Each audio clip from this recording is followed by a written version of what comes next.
You guys don't need to worry about me getting revenge from Diddy. I've got 3 moves that make sure he'll never be able to come after me or my family.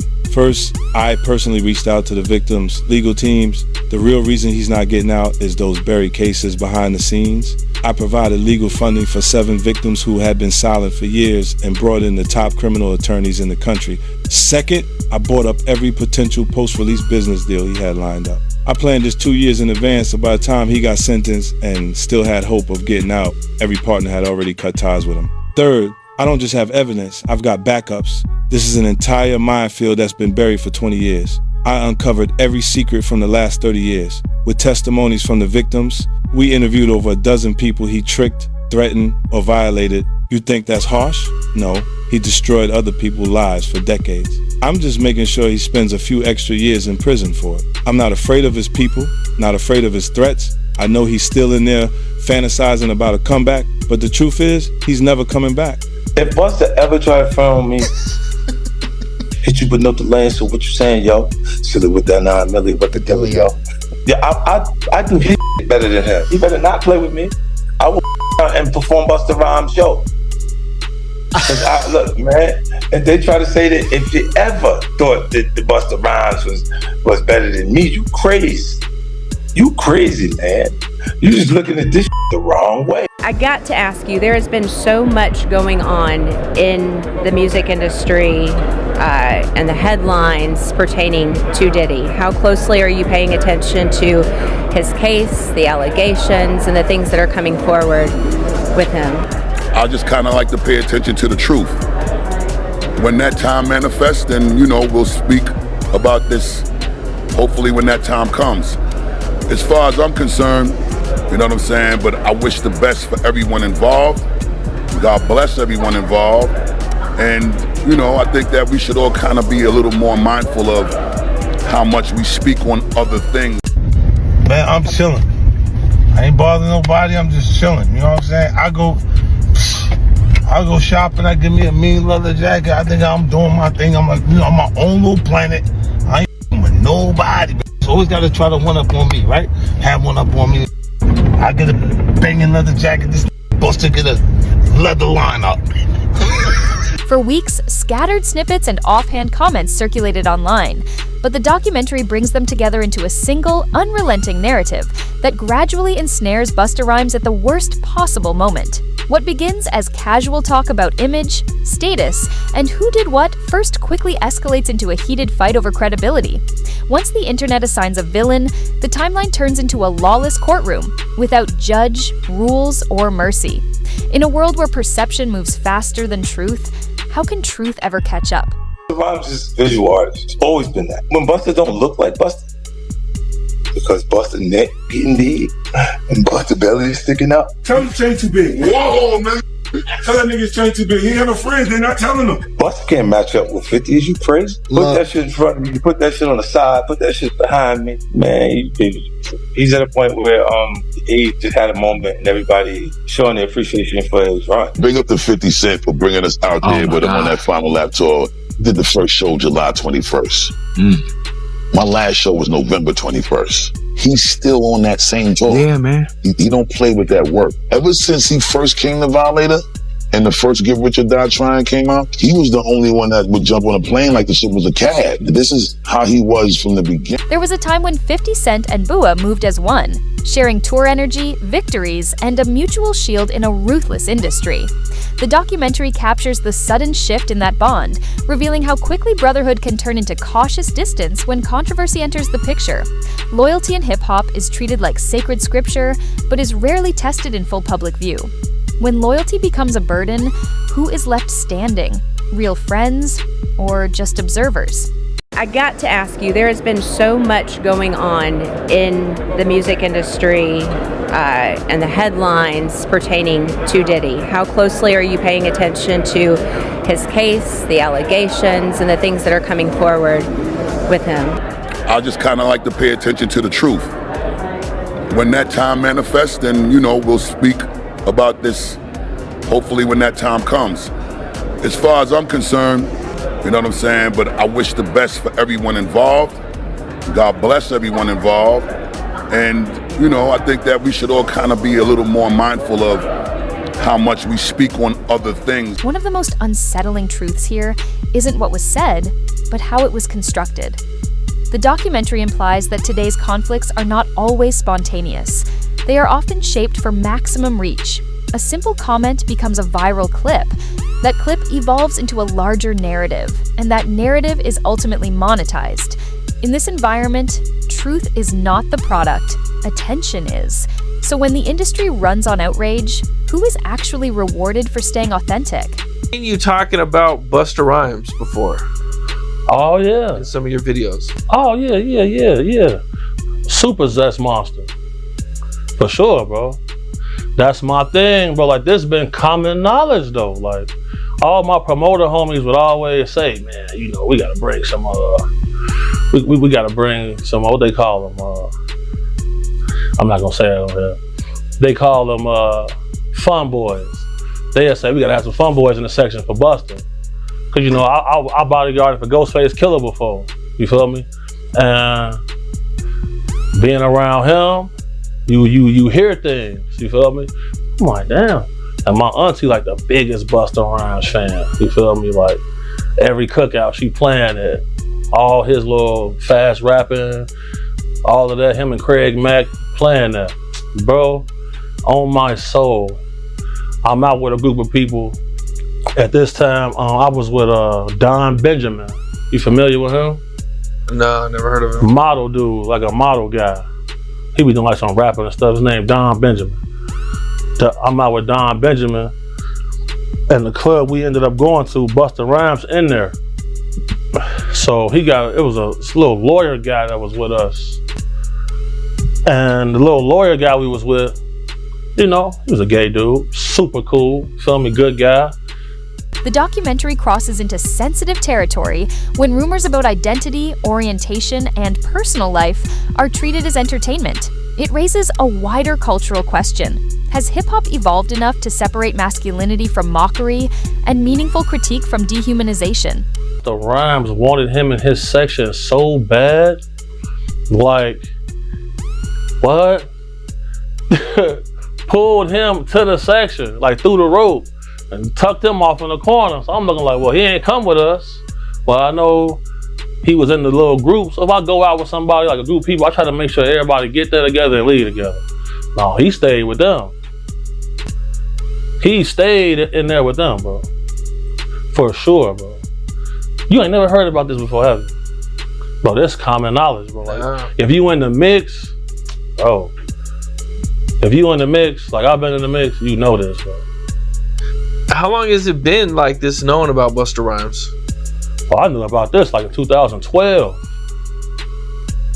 I knew about this in 2012. How can we think nobody else speaks up on it or says anything? Because, bro, these people admire these people so much. They want to make sure they in the section, they at the club, they at the video shoot, they can get backstage. That matter most to them. That matters so much to people. It's crazy. Like, but if you notice, like, it's countless videos of Busta Rhymes getting mad at females for just being girls. The cost extends beyond reputation. It becomes social. Stigma spreads faster than truth, and if a joke can destroy a life, was it ever truly just content? Then one time he go crazy, throw a drink on her and everything. See what I'm saying? Like, what? Why you getting mad at females? You go to these guys, they in the club, go to their section. It's all men in the section. That ain't weird to nobody. I'm going to the bar, sorry. Text me if it get dangerous. But there's all this club security in here, like nothing's finna happen. Nobody wanna kill you guys, bro. Like, when I get jobs from people who really got a threat on their life, I move way different. Nobody wants to kill these entertainers like that, bro. Like when I do my threat assessment, there's never an immediate threat of danger. It's never a situation that they're gonna tell me, oh, this person wants to murder me, or this person wants to bring harm on me. It's never like that. Them type of people be normal guys. So, I hear somebody say, oh, he's cute, I want him. So when I heard that, I turned around like, man, did he just say that? You got all this jewelry to attract some men in here? You wild. Shocked me. But sure enough.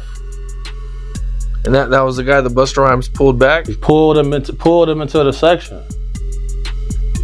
And then they walled him off like this man. I'm like, damn. And that little dude was so happy.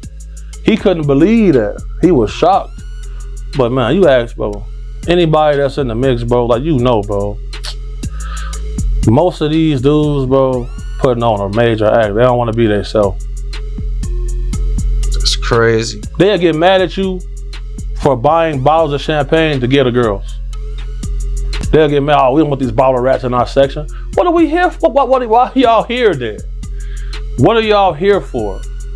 Just because y'all got booked to be here, okay, but sometimes they not booked. They just in there. So, and what they looking for, it ain't gonna be what you thinking of. On God, seen it. What's up? This is Cam Capone. We got more content like this coming soon, so hit that like button, subscribe, and stay locked in to Cam Capone. 50 doesn't argue like a politician. He operates more like a tactician. The documentary frames his moves as calculated, fast responses, sharp punchlines, and content built for maximum shareability. He understands a difficult reality of the digital era, that the strongest argument is often the one people keep replaying. Once the audience is laughing, the target has already lost control of the room. But when humor becomes a weapon, who gets to decide what crosses the line?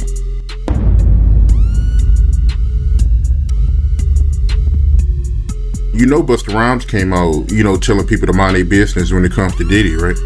You got to realize that Busta Rhymes and anybody in the industry could say what they want to say and speak on what they want to speak. They got a right to do that. Just like we got a right to. He can't tell nobody not to say this, not to say that, when he has the right to say what he want to say. And I guess that's why people coming out on Busta Rhymes saying he's zesty now, because he made comments like that. But I've been around Busta. I know Busta Rhymes. I don't never know him for being like that. But I don't know what other people see, and I'm not going to speak on that, because I don't care about that. See, a lot of people, if that's all he could give to the people, then that's all he giving to the people. But not one time, did he speak on his relationship with Diddy? Has he been to the Diddy party? Has he been to the after party? Did he say, well, I've never been to an after party, so y'all gotta wait to speak on, y'all gotta wait to see what they talking about before y'all speak on something? Everything shifts the moment Diddy enters the picture, not just as an individual, but as a symbol of influence, access, and a past that never fades. Bua's call for restraint around him is read by some as loyalty and respect, while others interpret it as hesitation shaped by pressure and unspoken fear. I could say I've never been to an after party. Have I been to the front door of the party? Yeah. Have I been to the after party? Nah, never. Never been to the freak house, huh? I mean, since I've been knowing you, you've been consistent about that. So, I believe you, man. But you heard about these reports that Diddy having a hard time selling his Hollywood home? It's not attracting any buyers? It probably wouldn't attract any buyers until after, a lot of times when tragedies happen and people be in those type of places with the energy going, it would be around 5 years before they go up on market and resell. Like if somebody murdered in the house, you got to realize they're not gonna go in there and somebody say, oh shit, I want to be here, man. Motherfucker was murdered in here.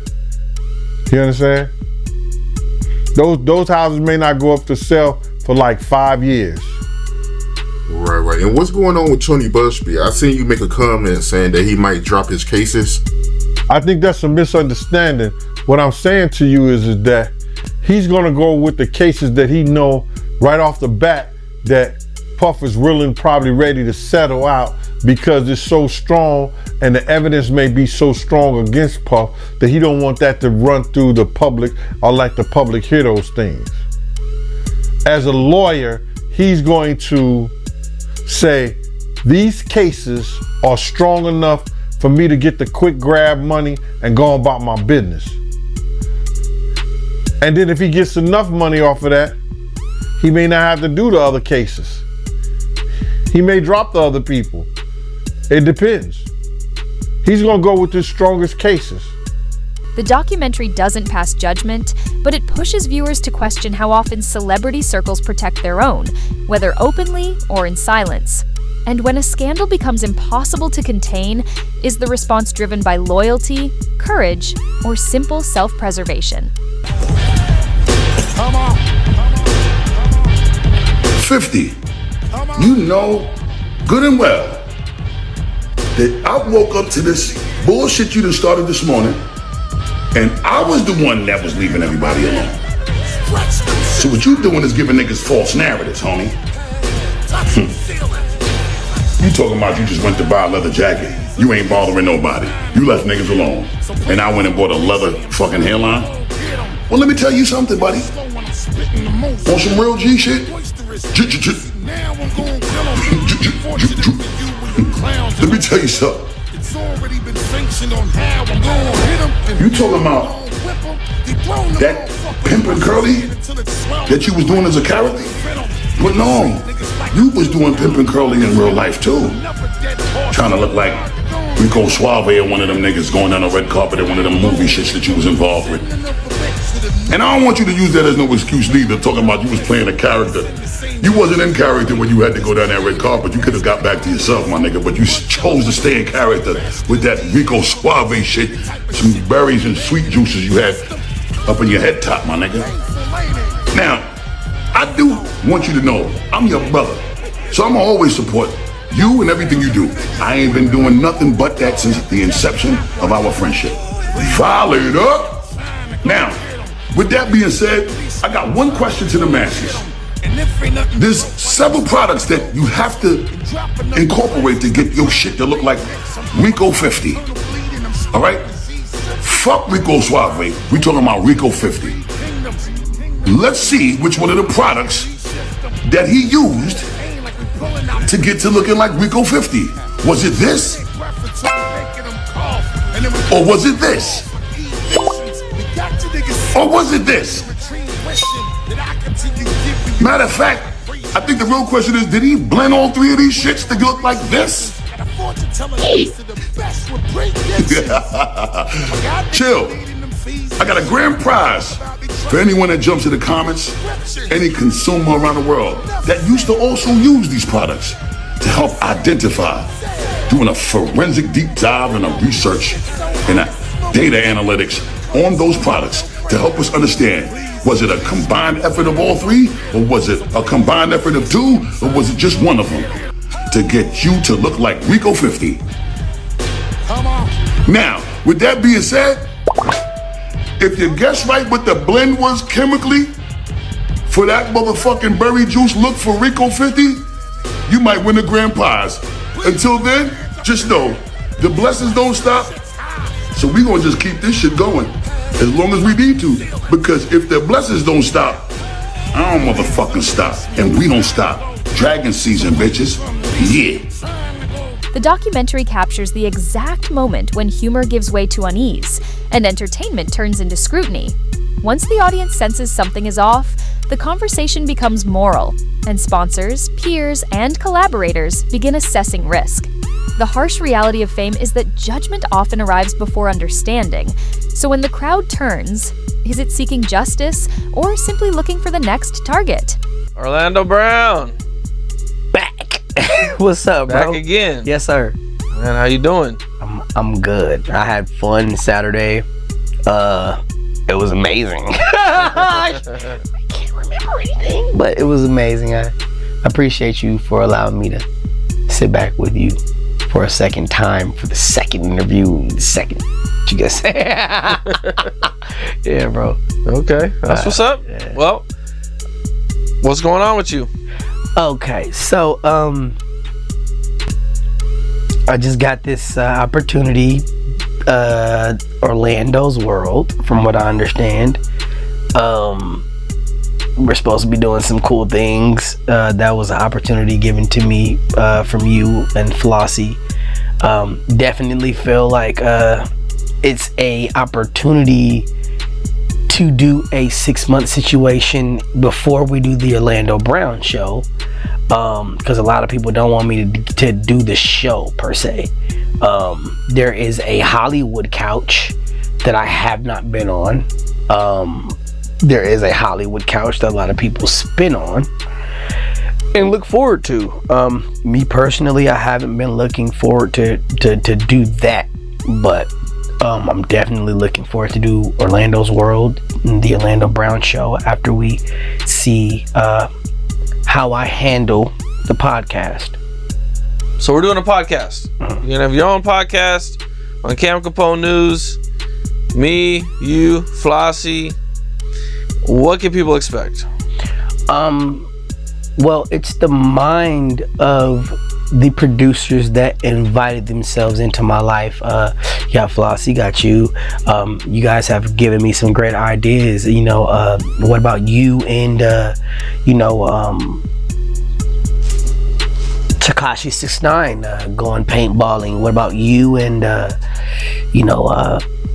Jamie Foxx just you know what I'm saying, just going doing whatever, just wine tasting or something. It's just it's a podcast, from what I understand, that will change the dynamic of podcasting, because everybody's sitting in their homes and they're getting an astronomical amount of Burger King money.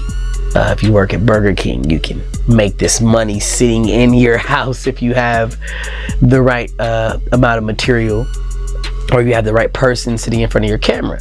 So you can, anytime that person does well, you do well. Anytime you make some money, they make some money, but you make more. It's just a different situation. Any response to 50? He jokes a lot online. He posted the picture, the video. What were your thoughts? 50's my brother. But 50 also know I'm not gonna stop. The same way he not gonna stop, I'm not gonna stop. We both come from a family called Violator family. So we ain't got no problem violating, number one. And number two, I think the most important thing about this back and forth with me and him is that people don't lose sight of how important it is to have a sense of humor, and it not be some where your skin ain't tough enough to be able to keep it as fun and games. We grew up snapping on each other and joking with each other from elementary school to being grown men. And you did that with your friends. Now, if we wasn't friends, there wouldn't be no games to play. But we got love, and it's genuine love. So I can indulge in this and laugh. It's okay to have a sense of humor and not be emotional like bitches. You know what I'm saying? So 50, I'm coming for your ass, bruh. Be careful.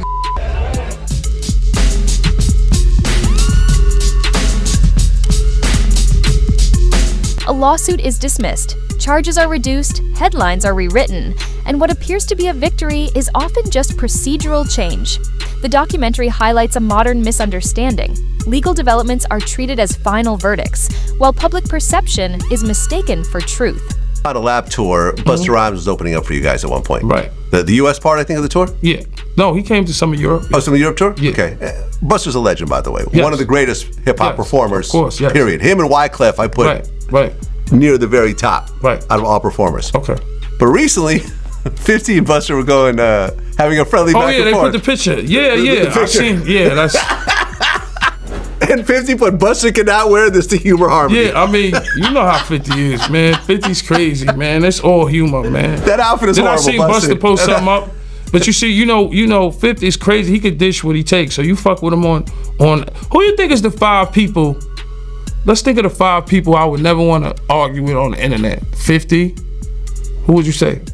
Look, hold on. Let me get my 5. 50. Charleston White. Right? I've argued with him before. But he keeps going Charleston White. Whack 100, you would say? Okay. Who else would you put there? I know 50, Charleston White, Whack 100. Who? Kendrick Lamar.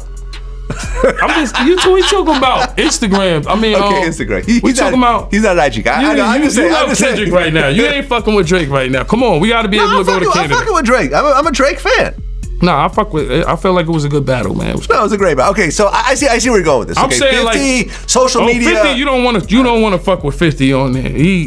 He'll kill you on the gram. I said Charleston White. But the law is a process, not a punchline, and its outcomes rarely satisfy the public's demand for simple answers. When legal complexity is reframed as perceived innocence, what does real accountability actually look like? Crazy. Whack 100. Because Whack 100 will put up your address and all kinds of shit. 1090 Jake. You think 1090? He'll put out some paperwork on you didn't even know existed. That's true too. Yeah. But that's a whole different thing. I'm just saying like Boosie. Yeah. Boosie will go hard at you. Yeah. Because remember, Boosie and Blue were going at it. Boosie. And then, unfortunately, Boosie's my man, but I don't agree. He basically pointed out that Young Blue's child, I think, was autistic, and he kind of took a shot at that. I like Young Blue, Boosie. I like both of them. I try to stay out of it. Hopefully, they can work it out. Yeah. They both got a lot of money. I kind of stay out of their issues, but if they fuck with Blue hard, and niggas fuck with Boosie hard, but how it's the industry. You just stay out the way. You stay out of people's beef. When I got beef, I don't expect nobody to jump in anything for me. Yeah, me too. It is what it is. It is what it is. Yeah. But you know how the industry is. You have to choose a side. Unfortunately. Right. And trying to be neutral sometimes gets you messed up with both sides. Right. Both people stop fucking with you by being neutral. Yeah, right. And people could look at it a certain way. That's like what you were saying with the game thing. Like, game at the show, that might have been. By the end, the documentary suggests that the real conflict is not 50 versus Bua or even the shadow of Diddy, but the system that turns private history into public spectacle. Power networks, strategic silence, calculated alliances, and viral manipulation all merge into a single reality. Hip-hop is shown as more than music. It is politics expressed through rhythm. The final tension is unmistakable. Everyone claims to want the truth, but few can endure it. And when honesty threatens careers, who is willing to speak it out loud?